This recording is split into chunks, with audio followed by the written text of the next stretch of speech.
It's now time for On the Line with Cheryl Wilkerson. The conversation will range from local dialogue to international. This show is meant to enlighten, inform, and to inspire. On the Line with Cheryl Wilkerson begins now. Hello and welcome to On the Line. I'm your host, Cheryl Wilkerson. Love this part of my job because I get to learn. I learn from so many different people.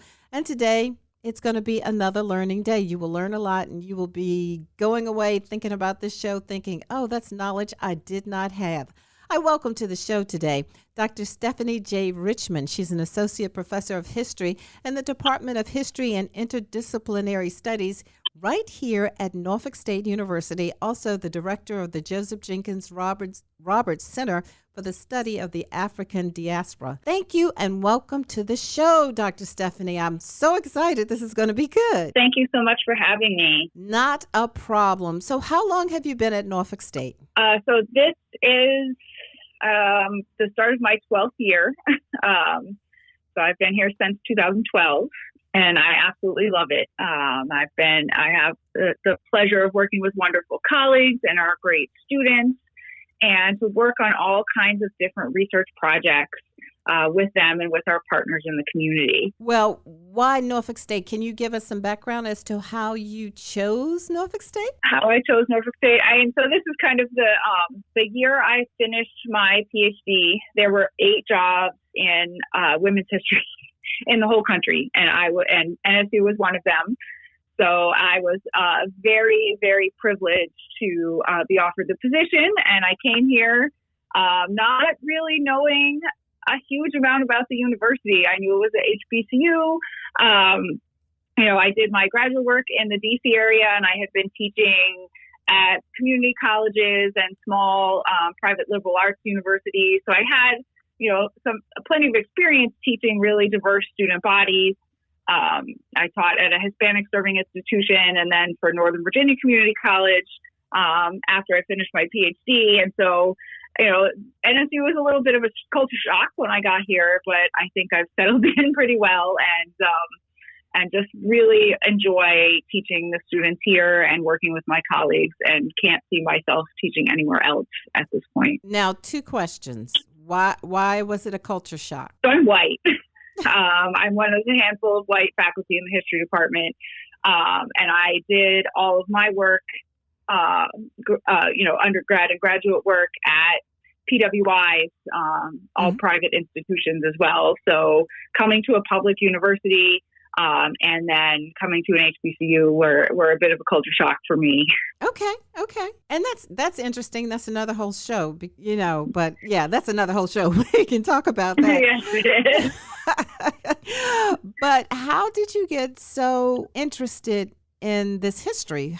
What was the catalyst for that? So I've always loved history. I'm from New Hampshire originally, so I grew up, in a very historically rich area, just like we are here in Hampton Roads, and my family was very interested in history. And but I got to college and undergrad majoring in history, and sitting in my very first college history classes, realized that so much history that I was learning there was not ever taught to me in high school and middle school, right? That, my high school and middle school teachers had completely skipped over African American history. And I realized very quickly, because I had really wonderful professors, that I was missing a huge hunk of American history as a result. And so I was really wanted to learn new things, and that, very quickly realized that this was really important history, and that you couldn't understand, our past and how we got to where we are today without knowing this history. Become a passion. It seems to me that everybody would have that attitude that you've had about, wait a minute, I'm missing something. I need to learn some more. But most people don't have that. And that's just so strange to me. That's so foreign to me. It's like even recently in the headlines, you've got the governor in Florida who says no to this AP African American Studies class. And I think to myself, Dr. Richmond, I'm like, well, what is the harm in teaching? I try to look at it from the other side to try to make sense, but I cannot make sense of it. But anyway, I really can't either. I feel like, by learning, by trying to understand the past, by listening to people who are different than me in the present, I become more educated, a more well-rounded person, and have deeper compassion and empathy for others. And it's really sad to me that there are so many people who don't come into learning with an open mind, right? And that their racism, right, is so deeply ingrained in their mindsets that they can't strive to do better and be better. And so even if I said, Dr. Richmond, tomorrow I'm going to set up a meeting with you and people like Ron DeSantis, you don't think you, being a white person, could change his mind? Or you do think maybe you could make some inroads? I mean, I would try. And certainly, but, the desire for change has to come with it from within. Gotcha. But I would certainly try, right? I don't think, I feel like my job as an educator is to do my best to reach everyone that I can. But that old saying, you can lead a horse to water. Right. Okay. Holds very true. But, we can't stop trying is the other thing, right? Yeah, because if we just say, oh, I give up, you can be ignorant. We might miss that one person who is willing to listen. I gotcha. Makes sense. Let's talk about some initiatives that you have that sound pretty exciting. Now, the one I got most excited about was Soul Down the River. Soul Down the River. Can you explain to the listening audience what that is all about? So Soul Down River is a digital history project that the Roberts Center, Slover Library, and a local Montessori high school, Roadstead Montessori High School, are working on together. And we are attempting to trace the experiences of the over 20,000 enslaved people who were sold from Norfolk to New Orleans in the domestic slave trade in the first half of the 19th century. So this project is really important to our local history, right? 20,000 people is not a small number. And the loss of those individuals, those men, women, and children, had a very deep impact on African-American communities and culture in southeastern Virginia.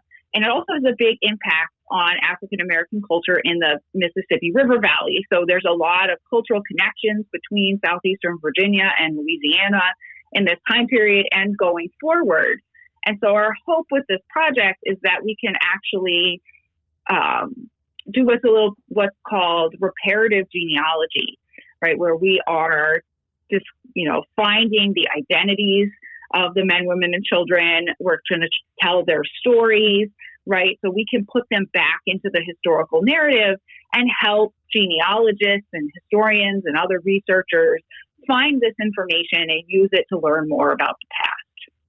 20,000 enslaved Virginians? 20,000?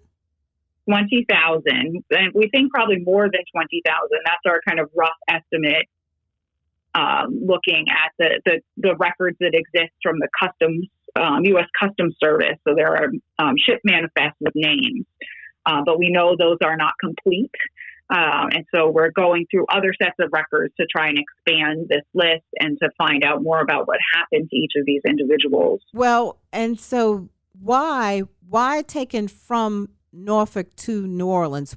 Why didn't they just stay in Norfolk, or why didn't they go to some other site? Why New Orleans? Why New Orleans? So a lot of this has to do with the economic history of the early United States, right? Hampton Roads in southeastern Virginia is tobacco country, right? And as the market for tobacco was very unstable in the early 19th century and late, after the American Revolution, tobacco prices plummeted across the globe. And so tobacco planters were looking for different crops they could grow. Mm-hmm.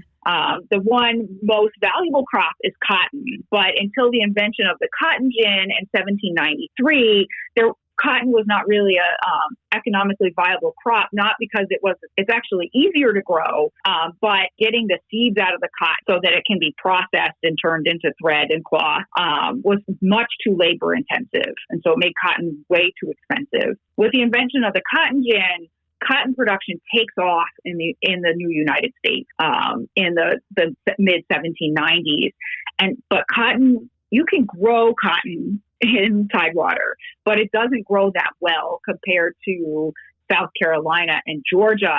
And then after the Louisiana Purchase in 1803, right, the Mississippi River Valley is kind of the best cotton growing land. And so Americans were flooding into Louisiana territory and bringing enslaved people from former tobacco growing regions into the Mississippi River Valley. Now, it's not like everyone was leaving southeastern Virginia and going and buying land. For many tobacco farmers, the most valuable thing on their land was the enslaved people who grew the tobacco. Wow. And so tobacco farmers began selling enslaved people into the domestic slave trade as part of their export, put it in a very blunt, not, yeah. And so, tens and tens of thousands of enslaved people were sold from the Upper South into the Deep South, beginning around 1800. And it just accelerated as we move into the 1830s, 40s, and 50s. And so Norfolk is often not seen as one of these major ports of export because our records are missing because of series of fires in the 1840s, and then the Civil War destroyed many of the local records. But New Orleans has been digitizing their records, and so we are using these digitized notary records that record the sales once people got to Norfolk to trace all of these individuals. And we have had Tanya Matthews. She's the president and the executive director of the brand new International African American Museum in New Orleans. We've had her on the show before, and we have talked about the fact, like you said, that route seemed very popular, but that route was very popular from a lot of places to New Orleans. That was a huge slave port. Yes. Absolutely. After the Louisiana Purchase, New Orleans became the number one destination for the domestic slave trade. Let me explore something with you, something I heard a couple of weeks ago, and I missed the name of the book where I could get more information, but I turned into a talk show midway, and someone was raising the suggestion that while we think about slavery and we think about cotton, really the first most valuable things were the people and then spices and sugar. Have you heard that before? Yeah, so that's talking really about a much earlier time period, really in the 16th and 17th centuries. The whole I hate to call it discovery, but the whole kind of stumbling across the Americas that Columbus did, right? He was not trying to get to the Americas. He was trying to get to the Indian Ocean trade in China and India, right? Which is why we call Native Americans Indians at times, because he thought he'd made it there, right?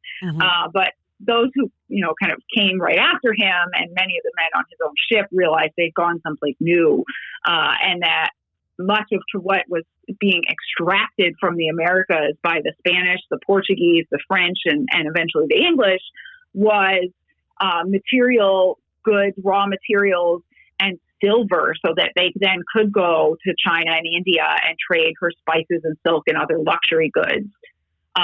Sugar becomes an important part of that because sugar, comes originally from the Indian Ocean, had been cultivated on the small island chains off the coast of West Africa, and then the Spanish and Portuguese import it into the Americas because, right, sugar is a very valuable luxury item in Europe at that point, and this was one way for people to extract an enormous amount of wealth from the Americas.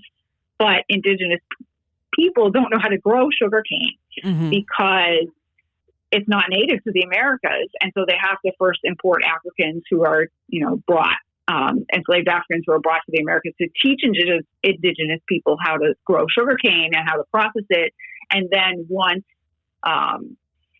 the pandemics of the 16th century began to decimate native populations, the Europeans began bringing in more and more enslaved Africans to actually man the plantations to do the labor. And so that drives the domestic or the transatlantic slave trade very early on. By the time our project is working on, sugar is not really part of the equation in North America. You can only grow sugar right on the Gulf in the Americas. And even then, you really can't, like, it's just beginning in the early 19th century. By the 1850s, they've kind of genetically engineered sugarcane, right? They've bred sugarcane that can grow on continental North.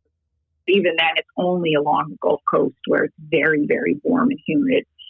But cotton is what is really driving the domestic slave trade from 1800 to 1860 in the United States. Okay, that's the missing part to the puzzle that I did not get. And so, getting back to Soul Down River, you have found records, like you said, of almost 700 sales of enslaved people. How many records do you believe are out there? What is the goal? So our goal is to go through, so I might need to explain the records we're searching right now. So we have these customs house records with ships, and on those ship lists, I believe the high school students have been working with those, so don't have the number right off my head, but they have transcribed them all, and they have, I think, close to 15,000 people listed there. But there we just have names, the name of the ship, the date they left Norfolk, and the date they arrived in New Orleans. There's not a whole lot of information. Where the most of the information is in the notary records in New Orleans, which is what the NSU students and I and the other professional academics are working on right now. And there are about 150 volumes, and we have just scratched the surface. And of going through what notary records are is like when you have a document notarized under the French legal system, which is what New Orleans and Louisiana's legal system is kind of based on because it was a French colony first. Every single sale of property has to be registered with the notary. It kind of works like the county clerk in Virginia. And so every time an enslaved person was sold in New Orleans or even auctioned off, at the end, the seller and the buyer had to go to the notary's office and record the sale with the notary. So you kind of imagine, it kind of counters of notaries. They have these big books, and they would, they're very formulaic, but they have a lot of information. So it says, this person and that person appeared before the notary on this date, and then they describe whatever was being sold, if it's land or a person. And so the records of the sale of enslaved people say, John Doe purchased Lucy, an enslaved woman who looked, her physical appearance would be recorded, her age, who that seller purchased her from. Wow. So they often know Lucy, who is, a grief, right, which is a indication of somebody who is half Native American and half African descent. Age 19, who she was purchased by this person from, Joe Schmo of Southampton County, Virginia.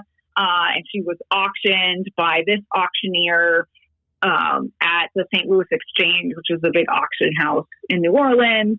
And she is a seamstress, right? Or a cook.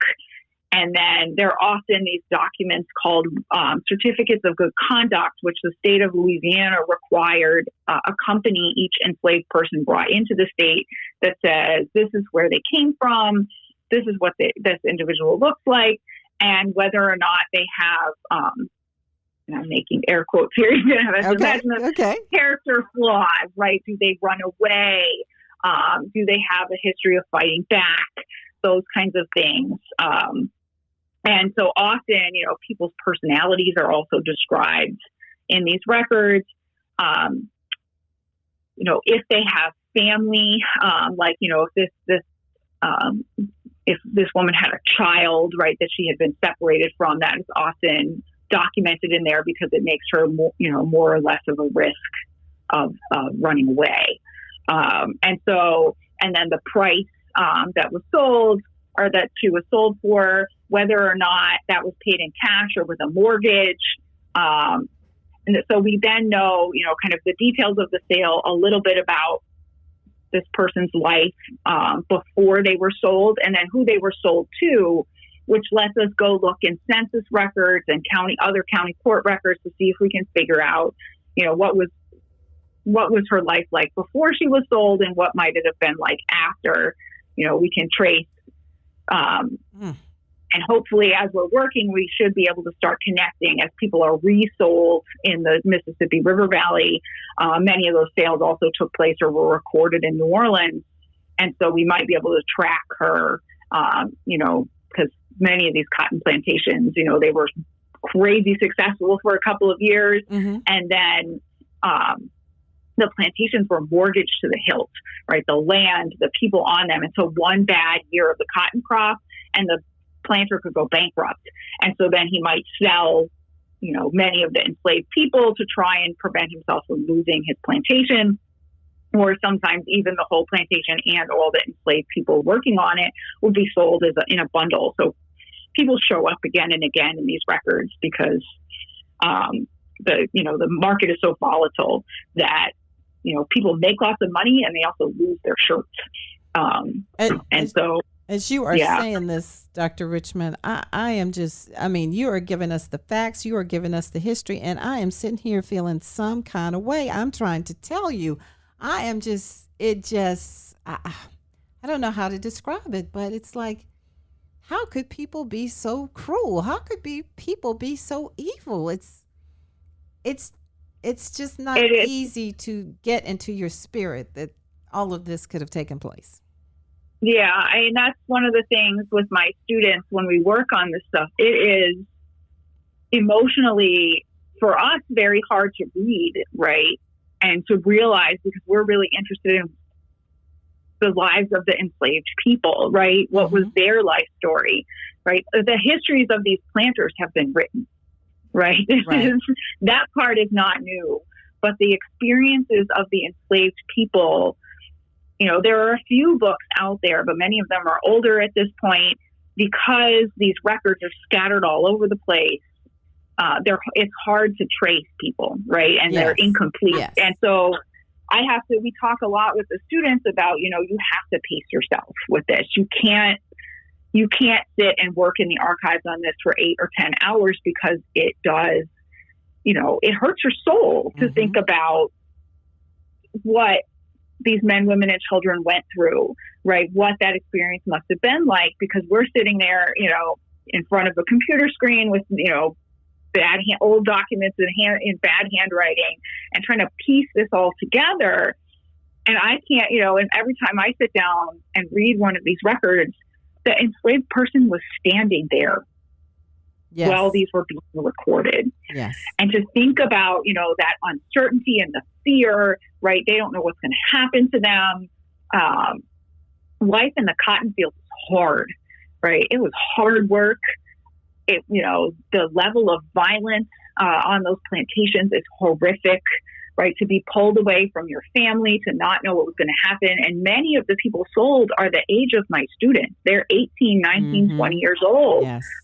And so for me, as also I'm a parent, I see the sales of enslaved children and I think about my own 5-year-old and I cannot imagine, right, somebody taking him away from me. Right. You wake up one morning and your child is gone forever. And your child is gone. And the same thing, with my students, I think about, I cannot imagine, right? I cannot imagine what that must have been like. And it breaks your heart. And so I tell my students, right, do not sit there and work on this for 8 hours, right? Because then you are going to go home and be hurting, right? Do it slow. Take your time, right? There are days where I just can't make myself go into Slover and work on this because, I'm feeling, my own emotions are not strong enough that day. And so you have to really take care of yourself. But we also remind ourselves there's a reason why we do it, right? Because this is really important. It is. That we that we can tell these men and women's and children's stories, because it helps us push back against all the anti-CRT stuff, right? Mm-hmm. That, it's important that people understand this pain so that we can try to heal as a nation. We only have a few minutes left. I know you don't believe that, but we have about 5 minutes left in the show. Make it 4 minutes. But I want you to speak on the Virginia immigrants to Liberia. That's another digital project that I think the audience would think is fascinating.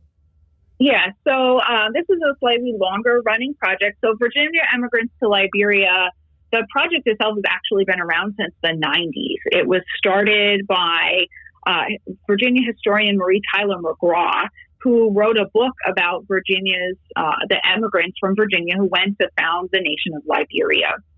This project is dear to the Roberts Center's heart because our namesake, Joseph Jenkins Roberts, was the first Black governor and then the first Black president of Liberia. So a lot of Americans don't know Liberia was founded by the American Colonization Society, which was a nonprofit organization that kind of came at abolishing slavery from a kind of squeaky place. It was mostly white men and a few wealthy Black men who thought slavery was immoral, but also didn't want African Americans to remain in the United States. And their solution was to create a place in West Africa to send freed African Americans, so that they wouldn't have slavery, but they also wouldn't have to deal with racism. Mm-hmm. And so it's an organization that is deeply racist at heart, in a lot of respects. But in Virginia, about 10,000 people left the state between 1825 and 1860 and founded Liberia. And so Virginia had the most immigrants leave, so they had a big impact on Liberian history. But also the colonization movement in Liberia has deep ties to Virginia, because although people left, many of them came back when they decided life in Liberia wasn't so great, mm-hmm. or they continued to trade and correspond with Virginians and send things like palm oil back to the United States, and also to order supplies and equipment. And so the project seeks to trace this relationship between Virginia and Liberia from people originally going over, but also the economic connections back and cultural connections back and forth. And so we're working with the Institute for Advanced Humanities at UVA and some independent scholars who originally worked with Dr. McGraw back when she did this project in the 90s. She's retired, but some of her research assistants are not. And so it's a kind of long ongoing project. It's a very big project. There's a lot of records to search through. And until pretty recently, we've been struggling to get funding to pay for that. But hopefully we have funding for next year. So I'll be working on that alongside Soul Down River and updating Dr. Newby Alexander's older project on the Underground Railroad and Hampton Roads. So we have kind of 3 projects that all focus on the waterfront Gotcha. Coming out of the center. You've been listening to Dr. Stephanie Richmond. She is right here on the campus of Norfolk State University as an associate professor of history in the Department of History and Interdisciplinary Studies. And also, she's the director of the Joseph Jenkins Roberts Center for the Study of the African Diaspora. Please let people know you have piqued some people's interest, I'm sure. Please tell people how they can contact you. Certainly. So you can always email me at my university email, which is sjrichmond@NSU, or you can call the history department and leave a message. I'm kind of in and out a lot, but certainly our executive administrator will pass any messages on to me. You can also visit our various projects. Soul Down River is souldownriver.com, and you can also visit the Joseph Jenkins Roberts webpage. The Virginia Immigrants to Liberia project, the new website is not up, but if you Google it, the old one is still there from the project from the 90s. Okay. So just, bear with us. We are still working on that side. As I said, we've been struggling to get funding for that project, but it seems to finally be coming together. So yeah, I'm always happy to talk to members of the public and students about this history. So please, and we're always looking for volunteers to help with this work, this really important work. So I'm please, if you're interested, feel free to shoot me an email, and I will respond as quickly as I am able. Thank you so much, Dr. Richmond. We appreciate you joining us on the line. We will talk to you in the future. We want to see how these projects are progressing. And just thank you for all your work that you're doing. And thank you for taking care of our young people here on campus. Oh, well, thank you for giving me the opportunity to talk about this. I want people to know about the project and to share both our excitement and the interest in the history behind all of this. It is fascinating. Thank you all for listening on this Sunday morning. We will do it again next Sunday. You all have a safe week. I'm Cheryl Wilkerson. Behold the green and gold. Behold.